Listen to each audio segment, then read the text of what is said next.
Hi and welcome. I'm assuming if you're clicking on this video, you are new to Hillsborough Community College, so welcome. Let me go ahead and explain what MyHCC is. We talk about it all the time. We tell you to log into MyHCC and click on this, click on that. Let's go over what MyHCC is and how you can use it to help you. When you first log in, when you go to the HCC website, you click MyHCC. Once you log in, it loads your landing page, and this is what we call MyHCC. Over here, you can see your name, where you can see information about your account and update your address before registering for classes. Over here is where your HCC email is. Make sure you're checking that email. It's your official email from HCC, so if your class gets canceled or payment deadlines or registration dates come up, that's where they're going to send you the information. So make sure you're checking those emails and make sure you're on top of them. Announcements would be down here.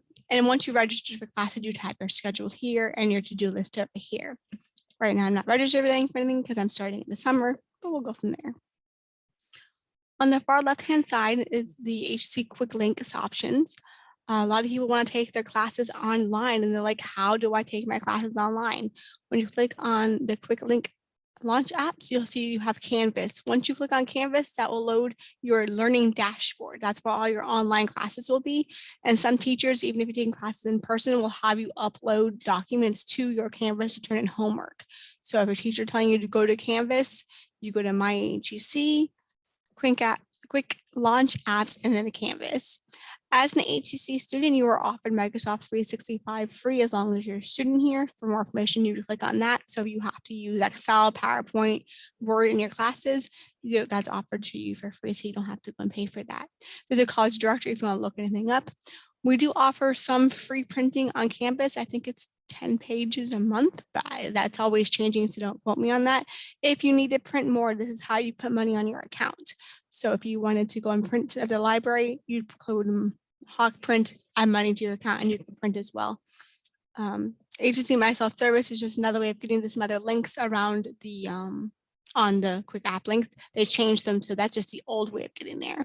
So you don't have to worry about that one too much. The next one's going to be admissions and registration. Here you can see the required transcripts and documents. If you're missing something, if you click on that, it will tell you what you're missing, so you can make sure you get those in so you can get your financial aid without your high school transcripts and all of your transcripts in, not only your high school, but if you also have college experience, you can't get financial aid without them. So make sure you check that and make sure you have all your transcripts in. If you're thinking about orientations, your first time in college, you feel a little bit lost, go ahead and sign up for the orientation. It'll talk to you more about the school and get you a little bit more situated so you feel more confident when you start your first day of classes. Speaking of being more confident, I suggest talking to an advisor. You can make an appointment here. However, they do have walk-in. It's best if you do a walk-in because it's much faster. If you schedule an appointment, it might be about a week out. So if you want to do something faster, just come on in there. It's a walk-in basis, first come, first serve, but make sure you bring your photo ID. Without a photo ID, they really can't help you. Whenever you come to campus, make sure you bring a photo ID with you, preferably something that's government issued because it's easier for us to validate your information.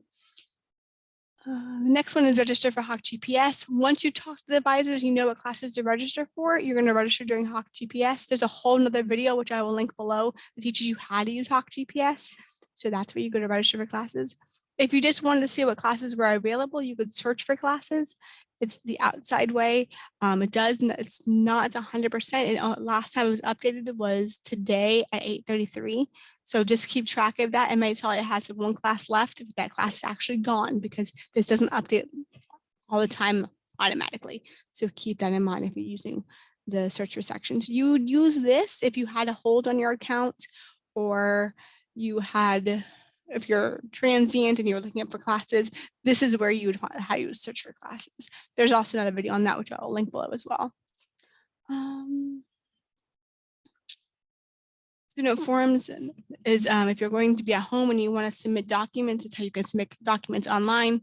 That's also in the other video, so I will link that one below as well. Veteran of Ver forms, if you're a student veteran, you click on that and see if any of those applied to you. I'm not well versed on those, so I'm not going to speak about them. They do have a Veteran Affairs office on each campus. If you have questions, suggest talking to them. Next one's going to be academic and learning. Here, once again, you have your Canvas classes. So they happen in both locations. Same thing with the Hawk GPS. It's in multiple locations, so just go and look for them.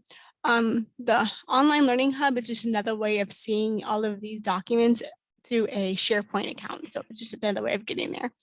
Libraries, if you want to look for articles using databases, or have access to lots of different databases. So when you're doing research papers, you can use JSTOR, you can use ProHost. There's hundreds of them. So make sure you take advantage of those as well. The bookstore and my textbooks kind of go together. Once you register for classes, you can click on my textbooks and it will tell you what kind of books you will be required to have and how much they cost and all that kind of good jazz. The book list comes out at least 30 days before the start of the term. So if it's before the 30 days, you might be just a little too early. So just keep an eye on that one. Next one, paying for college. If you're planning on getting financial aid, make sure you're checking out this financial aid self-service. Please know once you fill out your financial aid, your free application for federal student aid, your FAFSA, that's the first step in getting financial aid. It's not the only step. You might get an email telling you that you are approved for so much money. That does not mean that you're awarded. There might be other steps you have to take. And that changes from year to year. So if 1 year you're okay, make sure you double check because next year you may have to fill in more documents. So it's always double check and make sure that you are awarded financial aid, not just approved. If you're paying out of pocket, then you have make a payment. And this option, you have two. In this link, you have two options. You can either pay it all up front or you can do the payment plan. When you do the payment plan, make sure you do it as quick as possible because it makes your payments less because you have more time to pay it off. The longer you wait, the less options you have and the more expensive it ends up being. Current balance obviously shows your current balance. And if you're paying for classes, your tax person will probably ask you for your 1098-T form. This is a link where you can get that information. And once again, veteran benefits. If you have questions, talk to someone in the Veterans Office. Student services. This one I'm going to go over the Career Resource Center. If you're looking for a job on campus, that's where you would go for that. They offer both federal work study and student assistance positions. If you have questions, talk to them. Just a part-time job on campus. Office for students for services for students who have disabilities. It's very important that if you think you qualify for one of these things, that you realize you have to self-identify in college. Your whole life, or as long as you've had an IEP or a 504 plan, it's transferred for you. At this point, you have to come in and self-identify and bring those documents in. Nothing comes to us. Your records don't transfer with your transcripts. So we need to self-identify. You need to come talk to someone in this office, figure out what you have to do to get those accommodations here at HCC. And you can click on these links to see more about these things. Don't know much about them. And Speak Up is if you see something on campus and you want to report it. And then there's other programs here, but I don't know that much about, so I'm going to move forward. Student life. In this one, I'm going to talk about SGA and getting your HCC Hawk ID card. That is your student ID. During the first week of school, you're probably going to want to come to campus to get your Hawk ID card. It's going to have your picture on, it's going to give your student ID number, and the first one is free. Just make sure you bring a picture ID with you so they can go ahead and give that to you. Here at HCC, we do have numerous clubs. So if you're interested in getting more actively involved in school, you can always join one of those clubs. There's the honors program, and if you want to talk to someone in honors, click on that link and I'll give you the requirements to become part of the honors program. Some of the benefits of the honors program are they have smaller class sizes, and they have some really good transfer scholarships if you are trying to transfer to a more expensive university after this one. SGA is our Student Government Association. It offers you to meet with your peers, talk to your peers, change the school. It's a great opportunity if that's an interest you. Once again, we have the Hawk print information. So if you need to add money to your account so you can print, you can do it there. And then the last thing I want to mention over here is the food pantry. We do have a food pantry on campus.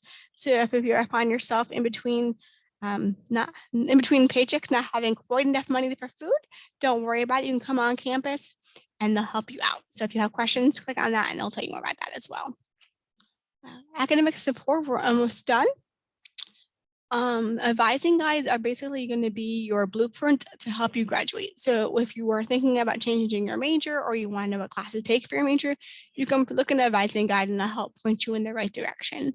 The last thing I want to talk about in this video, which I think is really important, is the free tutoring that we have on campus. So if you struggle in math or another subject, I struggle in math. So when I was a student here, I made sure I always went to get my free tutoring. So to get that, you go to MyHCC, academic support, and you're going to go to the academic success center. And here they'll have the information about the different campuses. So you get the campus you want to go to. And here it tells you when they have their face-to-face hours that are by appointment.